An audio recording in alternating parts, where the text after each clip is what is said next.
जय Hind and hello guys, स्वागत है आपका आपके अपने यूट्यूब चैनल ज्ञानदेह होस्ट में। और इस वीडियो में मैं आपको बताने वाला हूं इंडियन आर्मी एजुकेशन हवलदार भर्ती 2026 ऑनलाइन फॉर्म के बारे में कि कैसे आपको इस भर्ती का फॉर्म फिलअप करना है।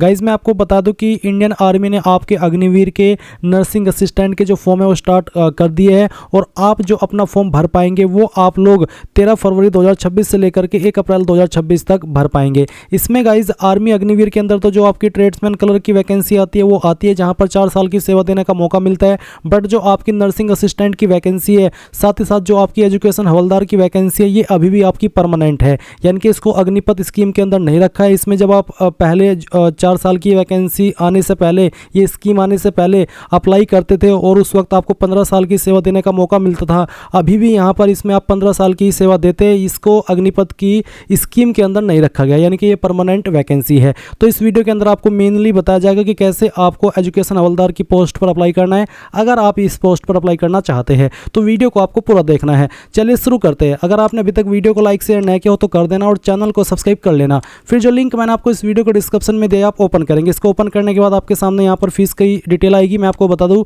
कि सभी कैटेगरी कैंडिडेट को 250 रुपये फीस पे करनी है। इंपॉर्टेंट डेट्स मैं आपको बता चुका हूँ कि 13 फरवरी से लेकर के 1 अप्रैल 2026 तक आप फॉर्म भरेंगे एंड एग्जाम आपके 1 जून से लेकर के 15 जून 2026 तक होंगे। फिर यहाँ पर आपको एज लिमिट देखने को मिल जाएगा। जो आपकी यहाँ पर वैकेंसी है इसमें हवलदार की, उस पर एज लिमिट आपकी 20 से 25 साल है और जेसीओ कैटरिंग पर आपकी एज लिमिट 21 से 27 साल है।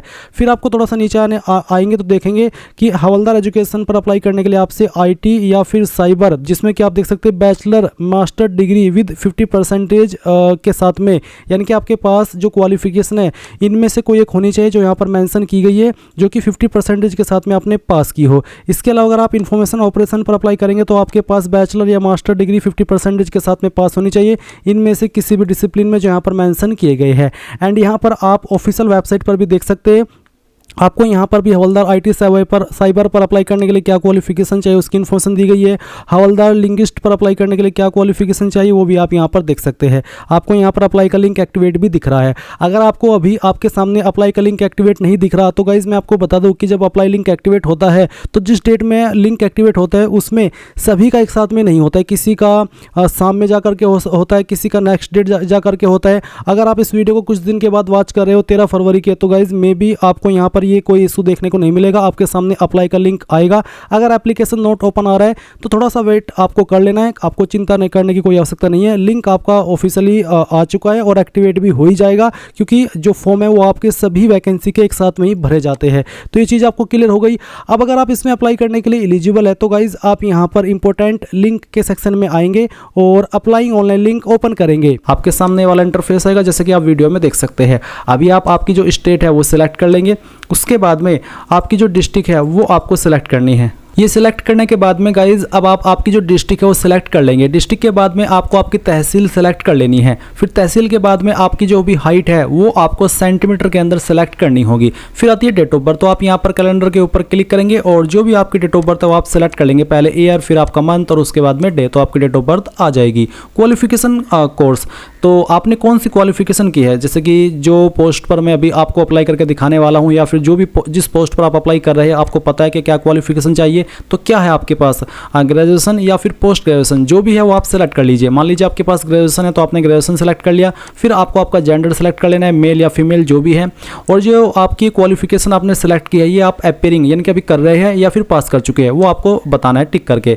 फिर मैरिटल स्टेटस आपका क्या है, डाइवोर्सी, मैरिड, अनमैरिड, विडोवर, जो भी है वो आप यहाँ पर सेलेक्ट कर लीजिएगा। मैं अनमैरिड तो यहाँ पर ये अनमैरिड सेलेक्ट कर लेता हूँ।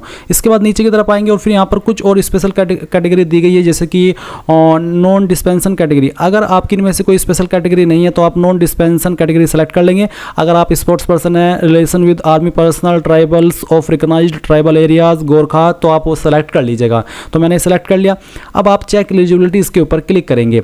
इसके ऊपर क्लिक करने के बाद में गाइज यहाँ पर आपको नीचे की तरफ इसमें वो पोस्ट देखने को मिलेगी जिस पोस्ट पर आप अप्लाई करने के लिए एलिजिबल हो, आपकी एलिजिबिलिटी के अकॉर्डिंग। जैसे कि मैंने यहाँ पर सर्च किया तो अग्निवीर की कैटेगरी में कोई वैकेंसी नहीं है, पर अगर मैं यहाँ पर रेगुलर कार्डर के ऊपर क्लिक कर रहा हूँ तो हम देखते हैं कि हम इस रेगुलर कार्डर में किसी पोस्ट पर अप्लाई करने के लिए एलिजिबल है या नहीं है। और मैं आपको बता दूं कि अभी भी अग्निवीर के चलते हुए भी कुछ पोस्ट ऐसी है जिन पर अभी भी आपकी पुराने वाली सर्विस रहती है, यानी कि 15 साल की सर्विस आपको देने का मौका मिलता है।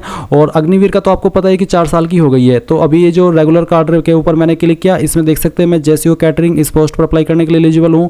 फिर जेसीओ आरटी यानी कि जेसीओ रिलीजियस टीचर। इसके अलावा अगर आप अप्लाई कर रहे हैं आपकी एजुकेशन हवलदार पर, तो एजुकेशन हवलदार पर अप्लाई करने के लिए जो क्वालिफिकेशन चाहिए फिर वो आपको यहाँ पर क्वालिफाइंग कोर्स के अंदर सेलेक्ट करनी होगी। और अगर आप यहाँ पर ये जो क्वालिफिकेशन सेलेक्ट कर रहे हैं, एलिजिबिलिटी सेलेक्ट कर रहे हैं, इसके सेलेक्ट करने के बाद में चेक एलिजिबिलिटी के ऊपर क्लिक करते हैं और आपको रेगुलर कार्डर के अंदर आपकी वो पोस्ट दिखाई नहीं दे रही है, तो इसका मतलब है कि आप आपकी एलिजिबिलिटी के अकॉर्डिंग उस पोस्ट पर अप्लाई करने के लिए एलिजिबल नहीं है। तो गाइज मैं आपको बता दूं कि मैंने अभी यहाँ पर एलिजिबिलिटी के अंदर चेंजेस किया है, जिसमें कि मैंने डीओबी को बदला है ताकि आपको एजुकेशन हवलदार की पोस्ट भी दिखा पाऊँ। तो मैंने यहाँ पर इसको बदल दिया। अब मैं यहाँ पर रेगुलर कार्डर के ऊपर जब क्लिक कर रहा हूँ तो मेरे सामने जेसीओ कैटरिंग की वैकेंसी, इसके अलावा हवलदार एजुकेशन की वैकेंसी और उसके ऊपर अप्लाई करने के लिए क्या क्वालिफिकेशन चाहिए वो आप देख सकते हैं। फिर जो हवलदार सर्वेवर ऑटो कैटेगोराफर है उसकी वैकेंसी भी आ रही है। तो इसका मतलब है कि ये जो आपके सामने वैकेंसी शो होगी ये आपकी क्वालिफिकेशन, आपकी एज लिमिट इसके ऊपर ही शो होगी। तो अब आपको जिस भी पोस्ट पर अप्लाई करना है उसी के सामने आपको अप्लाई के ऊपर क्लिक करना है। अप्लाई पर क्लिक करने के बाद में आपके सामने यहाँ पर इस तरह का इंटरफेस आएगा। मैं आपको बता दूं कि अगर आपने यहाँ पर इंडियन आर्मी की वेबसाइट का इस्तेमाल करके पहले भी जेसीओ और ओआर लेवल की पोस्ट पर अप्लाई किया यानी कि अग्निवीर पर अप्लाई किया है तो आपका अकाउंट यहाँ पर बना हुआ होगा। आप यहाँ पर उसी को लॉगिन करेंगे क्योंकि आप नया रजिस्टर नहीं कर सकते। अगर आपका अकाउंट बना हुआ है पर आप आपका पासवर्ड भूल चुके हैं तो मैं आपको बताता हूं कि कैसे आपको उसको रिकवर करना है। तो आप यहां पर यूजर नेम में आपने जो ईमेल आईडी रजिस्टर की थी वो यहां पर डालिएगा। फिर पासवर्ड अगर आपको याद है तो डाल करके इसको लॉगिन कर लीजिए। अगर याद नहीं है तो आप यहां पर फॉरगॉट पासवर्ड इसके ऊपर क्लिक करेंगे। इसके ऊपर क्लिक करने के बाद में यूजर नेम में आपको आपकी रजिस्टर्ड ईमेल आईडी डालनी है जो कि आपने उस वक्त रजिस्टर की थी। फिर जो डेट ऑफ बर्थ आपने फॉर्म के अंदर भरी थी उस वक्त वो डीओबी भी आपको यहां पर सेलेक्ट करनी है। एंड उसके बाद में आपको यहां पर मैट्रिकुलेशन यानी कि 10th का जो सर्टिफिकेट नंबर है आपका वो आपको यहां पर भरना है। एंड फिर जो आपने मोबाइल नंबर आप यहां पर रजिस्टर किया था वो नंबर आप यहां पर डालिएगा। इसके बाद में आप सबमिट के ऊपर क्लिक करेंगे। इसके बाद में आपकी ईमेल आईडी के ऊपर आपको एक पासवर्ड सेंड कर दिया जाएगा जिसका इस्तेमाल करके आप लॉगिन कर लेंगे। पर गाइस अगर आप फ्रेशर है, आपने इस वेबसाइट का इस्तेमाल करके अभी तक कोई फॉर्म नहीं भरा तो आपको यहां पर रजिस्ट्रेशन के ऊपर क्लिक करना है और यहां से कंटिन्यू कर देना है। अब कंटिन्यू करने के बाद इंस्ट्रक्शंस आएंगे, आप इन सभी को चेक करने के बाद यहां पर कंटिन्यू के ऊपर क्लिक करेंगे। अब आपके सामने यहां पर दो ऑप्शन है, लॉगिन करने के या फिर कह लीजिए कि रजिस्ट्रेशन करने के। आपको बोला है कि आपकी जो इंफॉर्मेशन 10वीं की मार्कशीट के अंदर है वही इंफॉर्मेशन आपके जो आधार कार्ड है उसके अंदर होनी चाहिए, अलग अलग नहीं होनी चाहिए। अब आपको क्या करना है, आपको सिलेक्ट करना है कि आप आधार नंबर के माध्यम से अप्लाई करना चाहते हैं या फिर मैट्रिकुलेशन सर्टिफिकेट के माध्यम से। मैं दोनों का प्रोसेस बताने वाला हूं। अगर आप आधार नंबर सेलेक्ट करें तो आप आधार नंबर सेलेक्ट करके यहां से ओके करेंगे एंड उसके बाद में इस तरह से आपकी जानकारी आएगी। अब आपको confirm to fetch from DigiLocker इसके ऊपर क्लिक करना है। इसके ऊपर क्लिक करने के बाद यहां पर आप आपका आधार नंबर एंटर करेंगे, ये कैप्चा कोड डालेंगे और नेक्स्ट के ऊपर क्लिक करेंगे। अब आपके नंबर के ऊपर एक ओटीपी आया होगा, उसी नंबर पर जो कि आपने आधार कार्ड के साथ में लिंक कराया है, तो वो ओटीपी आप यहां पर डालने के बाद कंटिन्यू करेंगे और कंटिन्यू करने के बाद में आपकी इंफॉर्मेशन जो डिजिलॉकर अकाउंट के ऊपर है यहां से फैच की जाएगी। तो आप देख सकते हैं कि आपकी इंफॉर्मेशन इस तरह से फैच हो चुकी है।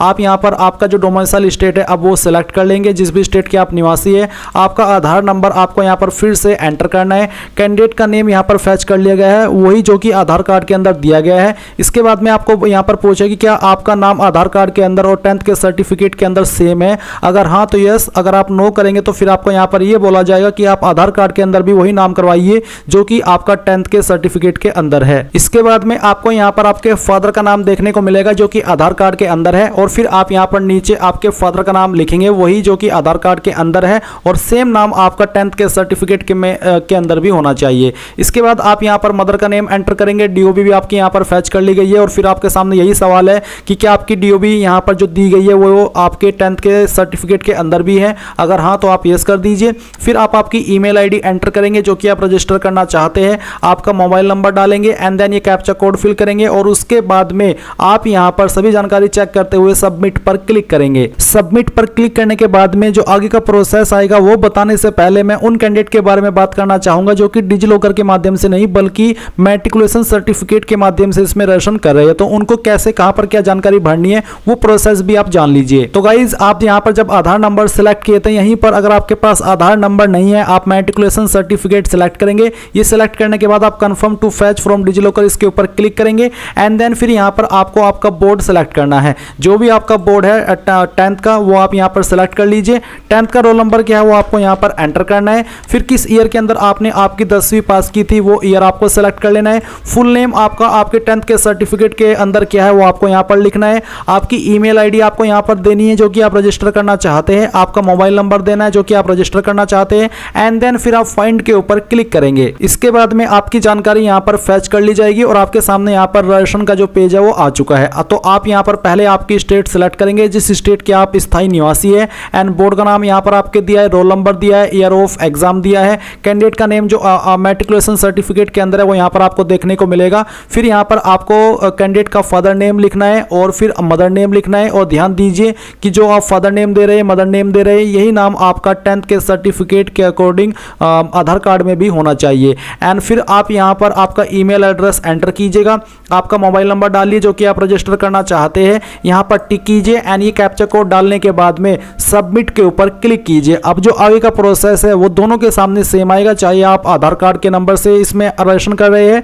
या फिर 10th के सर्टिफिकेट के नंबर से। अब गाइज आपने जो ईमेल आईडी भरी है वो ईमेल आईडी आपको चेक करनी है। उसके ऊपर आपको एक ईमेल मिली होगी जिसमें कि वेरिफिकेशन कोड दिया है, ये आप चाहे तो यहां से कॉपी कर लीजिए या फिर जो यहां पर दिया गया है सेम टू सेम आपको यहां पर एंटर ओटीपी के सेक्शन में लिखना है। ये कैप्चा कोड आपको डालना है एंड देन सबमिट के ऊपर क्लिक करना है। सबमिट के ऊपर क्लिक करने के बाद यहां पर एजुकेशन डिटेल का सेक्शन आपके सामने ये आएगा। अब आपको यहां पर क्वालिफाइंग कोर्स में सिलेक्ट करना है कि जो आपकी हाईएस्ट क्वालिफिकेशन है वो क्या है, तो वो आप यहां पर सिलेक्ट कर लीजिए और फिर बताइए कि आपने क्वालिफिकेशन पास कर ली है या फिर आप कर रहे हैं। तो जो भी है वो आप यहां पर टिक कर दीजिए, अगर पास कर चुके तो आप पास सेलेक्ट कर लेंगे। फिर है मैट्रिकुलेशन 10th बोर्ड, तो 10th आपने किस बोर्ड से की है, CBSE, ICSE, open school, other state board. State board यानी कि अगर आप यूपी से है तो आपका स्टेट बोर्ड यूपी बोर्ड हुआ तो आप यहां पर वो सेलेक्ट कर लीजिए। मैंने स्टेट बोर्ड सेलेक्ट किया। स्टेट बोर्ड सेलेक्ट करने के बाद में अब मैं यहां पर उत्तर प्रदेश सेलेक्ट कर लेता हूं। 10th का रोल नंबर यहां पर दिया है। फिर यहां पर है आर यू रिमस्टरिंग कैंडिडेट, क्या आप उम्मीदवार को फिर से तैयार कर रहे हैं, तो आप यहां पर नो ही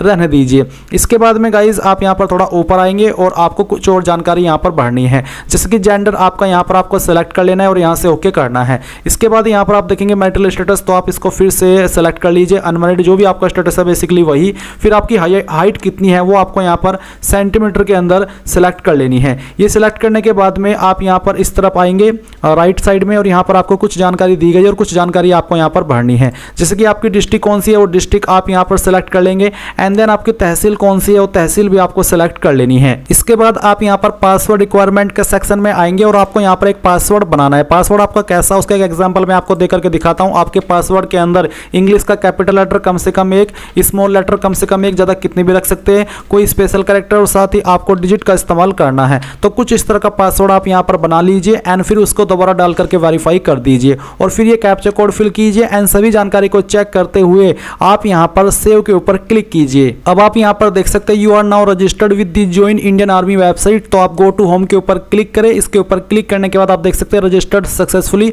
अब यहां से आप ओके कर दीजिए। रजिस्ट्रेशन का प्रोसेस कंप्लीट करने के बाद में आपके सामने सेम इंटरफेस आएगा जैसे कि आप वीडियो में देख सकते हैं। अभी गाइज आप यहां पर जो इसमें अप्लाई है वो करेंगे, तो आपको क्या करना है, अगेन आप यहां पर नीचे की तरफ आएंगे और अग्निवीर से आप रेगुलर कैडर के ऊपर क्लिक कर देंगे और जिस भी पोस्ट पर आपको अप्लाई करना है, जैसे कि जेसीओ कैटरिंग, हवलदार एजुकेशन, हवलदार सर्वेवर, ऑटो कैटेगोराफर, तो आपको यहां पर उसी के सामने अप्लाई के ऊपर क्लिक करना है। इसके बाद आपके सामने इंस्ट्रक्शंस आएंगे, आप यहां पर इनको कंटिन्यू कर देंगे।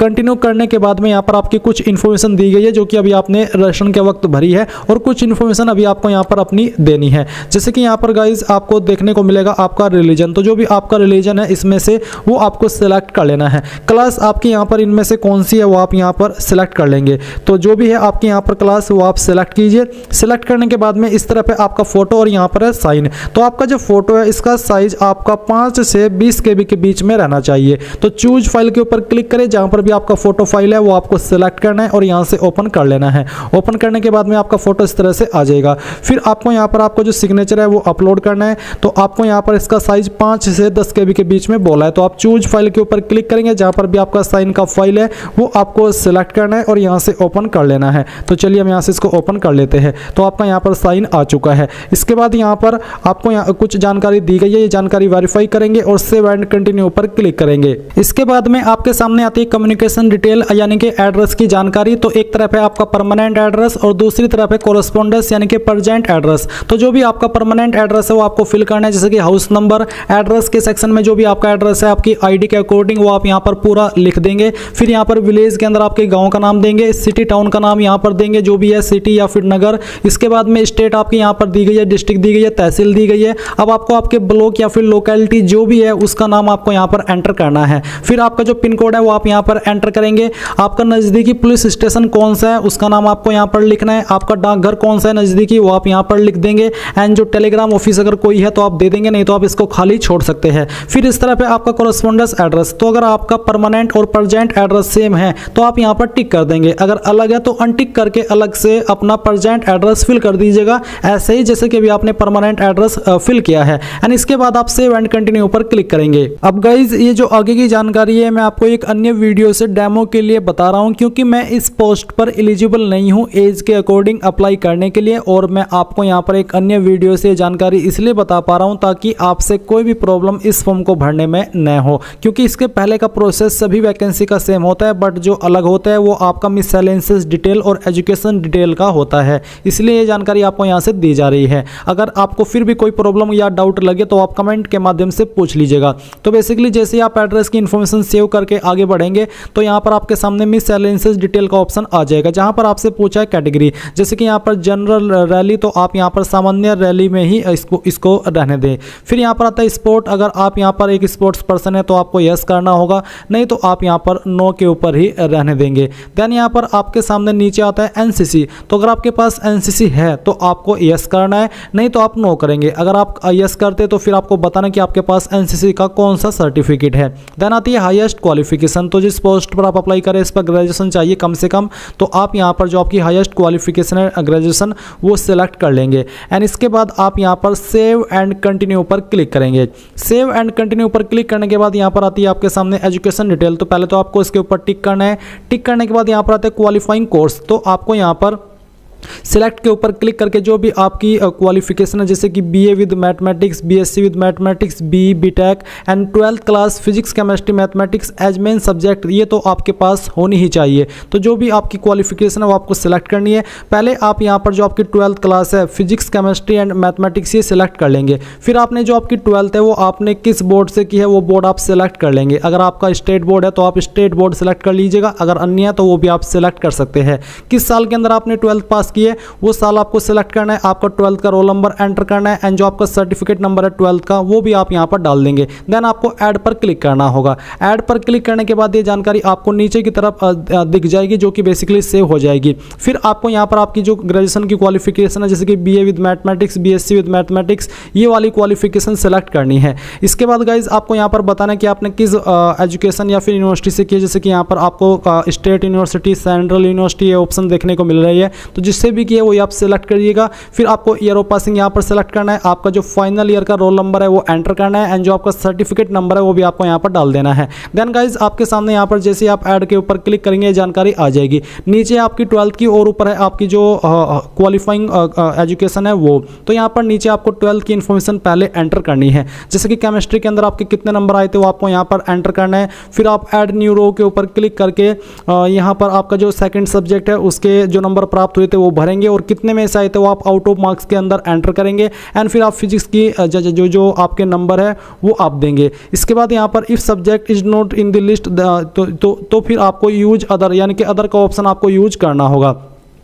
तो बेसिकली इस प्रकार से आप यहाँ पर आपकी क्वालिफिकेशन की जानकारी दे देंगे, जहाँ पर आपने फिजिक्स केमिस्ट्री मैथ के जो नंबर है वो दिए और फिर जो ऊपर आपकी बीए की क्वालिफिकेशन है या फिर जो आपकी ग्रेजुएशन की क्वालिफिकेशन है वो आपको देखने को मिल रही है। तो ये सभी जानकारी आप यहाँ पर चेक करेंगे और अगर आपको यहाँ पर ऐड न्यू रो के ऊपर क्लिक करके और भी सब्जेक्ट की जानकारी देनी है तो वो भी आप दे सकते हैं। बेसिकली इसमें 3 मेन सब्जेक्ट की ही जानकारी चाहिए 12th वाली क्वालिफिकेशन के सेक्शन में। अब आपको सेव एंड कंटिन्यू पर क्लिक करना है। आपके सामने आती है एग्जाम सेंटर की चॉइस। तो आप यहाँ पर जैसे कि होम स्टेट देख सकते हैं। होम स्टेट में आपकी होम सिटी कौन सी है वो यहाँ पर दी गई है। फर्स्ट चॉइस स्टेट आपके एग्जाम सेंटर के लिए वो आप यहाँ पर सेलेक्ट करेंगे। फिर उसके अंदर किस सिटी को आप प्रीफरेंस देना चाहते हो वो सिटी आप यहाँ पर सेलेक्ट कर लेंगे। इसके बाद में सेकंड चॉइस स्टेट कौन सी रहेगी वो आपको यहाँ पर सेलेक्ट कर लेना है एंड उसकी कौन सी सिटी को आप प्रीफरेंस देना चाहते हैं सेंटर के लिए वो आप सेलेक्ट करेंगे। फिर आपको थर्ड चॉइस भी सेलेक्ट कर लेनी है। जैसे कि अगर मैं थर्ड में उत्तर प्रदेश सेलेक्ट करता हूँ तो यहाँ पर फिर आपको जो आपकी सिटी है उसमें वो आपको सेलेक्ट करनी है। तो यहाँ पर आप 5 चॉइस दे पाएंगे। ये सभी चॉइस देने के बाद में आप सेव एंड कंटिन्यू पर क्लिक करेंगे।